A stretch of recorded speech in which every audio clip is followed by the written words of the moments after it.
एकनाथ शिंदेंची ठाकरेंच्या खासदारांसोबत बैठक झाल्याचं वृत्त ठाकरेंच्या सेनेनं फेटाळलं। तर कथित बैठकीचं वृत्त पूर्णपणे निराधार असल्याचं स्पष्टीकरण देण्यात आलं आहे। वृत्त खोडसाळ आणि गैरसमज निर्माण करणार असल्याची प्रतिक्रिया उपमुख्यमंत्री शिंदेंनी दिली आहे। अरविंद सावंतांचे हितशत्रूच अशा बातम्या पसरवत असतील। सावंतांबद्दल मला वाईट वाटतं, त्यांना वारंवार अग्निपरीक्षा का द्यावी लागते असं म्हणत खासदार नरेश म्हस्केंनी कथित भेटीच्या मुद्द्यावरून अरविंद सावंतांना टोला लगावला। बारामती विधानसभा पोटनिवडणुकीमध्ये उपमुख्यमंत्री सुनेत्रा पवार 12 एप्रिलला प्रचाराचा नारळ फोडणार आहेत। राष्ट्रवादी काँग्रेसच्या प्रमुख नेत्यांच्या उपस्थितीमध्ये प्रचाराचा शुभारंभ केला जाणार आहे। 23 तारखेला बारामती विधानसभा पोटनिवडणुकीसाठी मतदान होणार आहे। पिंपरी चिंचवडमध्ये वाढत्या प्रदूषणाच्या पार्श्वभूमीवर मोठा वाद निर्माण झालाय। शहरातील बेकायदेशीर प्लांटमुळे हवेत सूक्ष्म धूलिकण पसरून नागरिकांच्या आरोग्यावर गंभीर परिणाम होत असल्याची तक्रार स्थानिकांनी दिली आहे। मात्र हे प्लांट बंद करणं शक्य नसल्याचं विधान राज्याच्या पर्यावरण मंत्री पंकजा मुंडेंनी केलं। प्रदूषणासाठी सरकार नव्हे तर नागरिकही तितकेच जबाबदार आहे असं त्या म्हणाल्या। पिंपरी चिंचवडमधील नद्यांमधील प्रदूषण आणि जलशुद्धीकरण केंद्रांच्या पाहणी दरम्यान मंत्री पंकजा मुंडेंनी अधिकाऱ्यांना फटकारलं। पवना नदीची पाहणी करताना नदी स्वच्छतेचे काम सुरू असल्याचं पाहून त्यांनी अधिकाऱ्यांना सुनावलं। मंत्री येत आहेत म्हणूनच स्वच्छता करता का असा सवाल विचारत त्यांनी कामकाजावर नाराजी व्यक्त केली। शिवसेना खासदार श्रीकांत शिंदे 2 दिवसांच्या राज्य दौऱ्यावर आहेत। या दौऱ्यामध्ये मराठवाडा, पश्चिम महाराष्ट्रामध्ये लोकसभानिहाय बैठका घेतल्या जाणार आहेत। लोकसभा मतदारसंघांबाबत 13 एप्रिलला बैठकीचं आयोजन करण्यात आलंय। आमदार, खासदार, लोकप्रतिनिधी, संपर्क प्रमुखांनी यासाठी उपस्थित राहावं अशा सूचना देण्यात आल्या। अशोक खरात प्रकरणी 160 जीबीचा डिजिटल पुरावे हे उघड झाले आहेत। खरातच्या कारनाम्यांचा काळा चेहरा समोर आलाय। फॉरेन्सिक अहवाल एसआयटीकडे सादर करण्यात आलाय। तपासाला वेग आला आहे। एकूण 4 डिजिटल उपकरणांची तपासणी पूर्ण झाली आहे। कल्पना खरातचे वकील गैरहजर असल्यानं अटकपूर्व जामिनावर 16 तारखेला सुनावणी होणार आहे। अशोक खरातची पत्नी कल्पना खरात गुन्हा दाखल झाल्यापासून फरार आहे। प्रतिभा चाकणकरांना शिर्डी पोलिसांनी नोटीस बजावली आहे। समता पतसंस्थेतील खात्यांबाबत प्रतिभा चाकणकर यांची चौकशी होणार आहे। दरम्यान पुढच्या 5 दिवसात जबाब देण्यासाठी हजर राहण्याच्या सूचना देण्यात आल्या। अंजली दमानिया यांना सीडीआर कोणी दिले याची पूर्ण माहिती माझ्याकडे आहे। पोलीस चौकशीला बोलावतील त्यावेळी पूर्ण माहिती पोलिसांना देणार असं सामाजिक कार्यकर्त्या कल्पना इनामदार म्हणाल्या। मी संबंधित लोकांची नावं सांगणार नाही कारण ते लोक उच्च पदावर बसलेले आहेत असंही त्या म्हणाल्या। नामांकित कंपनीमधील धर्मांतर आणि लैंगिक शोषण प्रकरणी सुनावणी पार पडलेली आहे। न्यायमूर्ती RC नरवाडिया यांच्यासमोर झालेल्या सुनावणीमध्ये 5 आरोपींना न्यायालयीन कोठडी सुनावण्यात आली आहे। तर ऑपरेशन मॅनेजर अश्विनी चेनानीला 13 एप्रिलपर्यंत पोलीस कोठडी सुनावली आहे।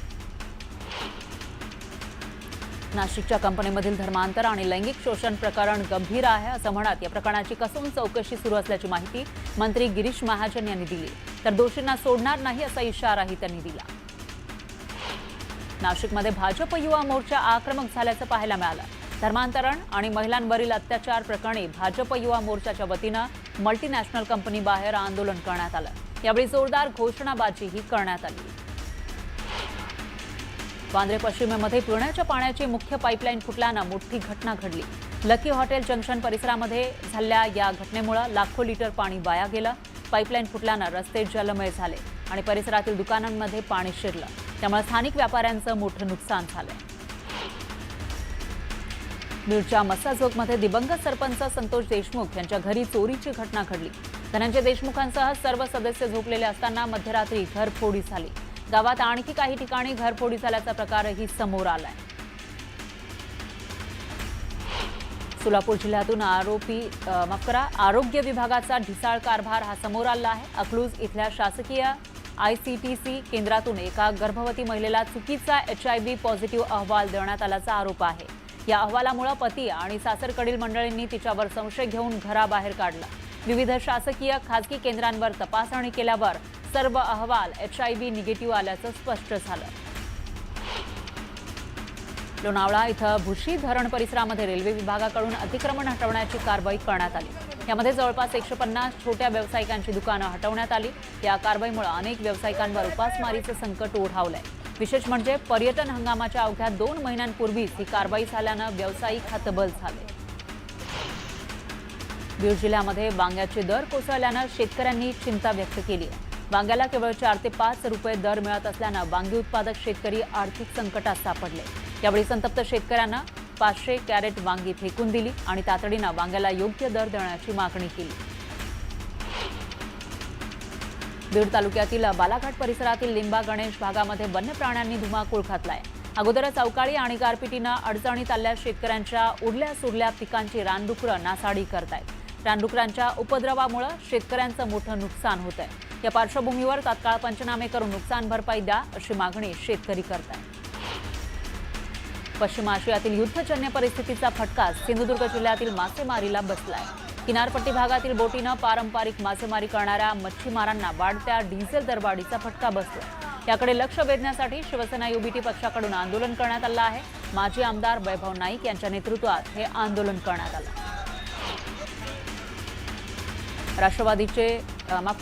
महाराष्ट्राचे कुलदैवत खंडोबाच्या जेजुरी नगरीतील ग्रामदेवता जानाई देवीच्या यात्रेला आजपासून सुरुवात झाली आहे. गेल्या 150 वर्षांपासून खंड पडलेली ही यात्रा यंदा पुन्हा सुरू करण्यात आली आहे. 4 कोटी रुपये खर्च करून जानाई देवीचं भव्य मंदिर उभारण्यात आलंय. 10 ते 12 तारखेपर्यंत चालणाऱ्या या यात्रेत धार्मिक विधी, मिरवणुका, छबिना, सांस्कृतिक कार्यक्रम, कुस्ती, आखाडे आणि बैलगाडा शर्यतींचं आयोजन करण्यात आलंय. सराफा बाजारात सोन्या चांदीच्या दरात वाढ झाली आहे. सोन्याच्या दरात 1,000 रुपयांनी तर चांदीच्या दरात 5,000ची वाढ झाली.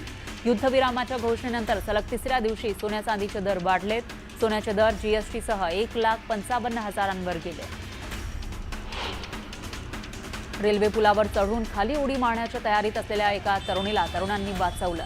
नागपूर शहरातील अजनी रेल्वे पुलावरची ही घटना आहे. या घटनेचा व्हिडिओ सोशल मीडियावर व्हायरल झालाय. संबंधित युवती पुलाच्या भिंतीवर बसून खाली उडी मारण्याच्या तयारीत होती. पुलाच्या खाली रेल्वे लाईन आहे तर वरून वाहनं जातात. अनैतिक संबंधांमध्ये अडसर ठरणाऱ्या मुलाची आईनंच प्रियकराच्या मदतीनं सुपारी देऊन हत्या केली. सेनगाव तालुक्यातील जांभ्या शिवारामध्ये 2 दिवसांपूर्वी एका अनोळखी तरुणाचा मृतदेह सापडला होता. पोलिसांनी शोध घेऊन या तरुणाची ओळख पटवली. त्यानंतर हत्येचं गूढ उलगडलं. मुंबईतील कामाठीपुरा परिसरातल्या 9व्या गल्लीमध्ये भीषण आग लागली. शॉर्ट सर्किटमुळे आग लागल्याची प्राथमिक माहिती आहे. या घटनेमध्ये एका तरुणाचा मृत्यू झालाय. अग्निशमन दलानं तात्काळ घटनास्थळी धाव घेत आग पूर्णपणे आटोक्यात आणली. कुपवाडमधील आरपी पाटील चौकात 2 अज्ञात चोरट्यांनी एटीएम फोडल्याचा प्रकार उघडकीस आला. मुख्य चौकातील एटीएम फोडल्यानं पुन्हा एकदा चोरट्यांनी पोलिसांना भान दिलंय. एटीएममधून काही रोकड लंपास झाली आहे का याचा तपास कुपवाड पोलीस करतायत. महाराष्ट्र राज्याचे गृहराज्यमंत्री योगेश कदम आज सांगली जिल्ह्याच्या दौऱ्यावर होते. यावेळी कार्यकर्त्यांनी लावलेल्या फटाक्यांमुळे चांगलीच तारांबळ उडाली.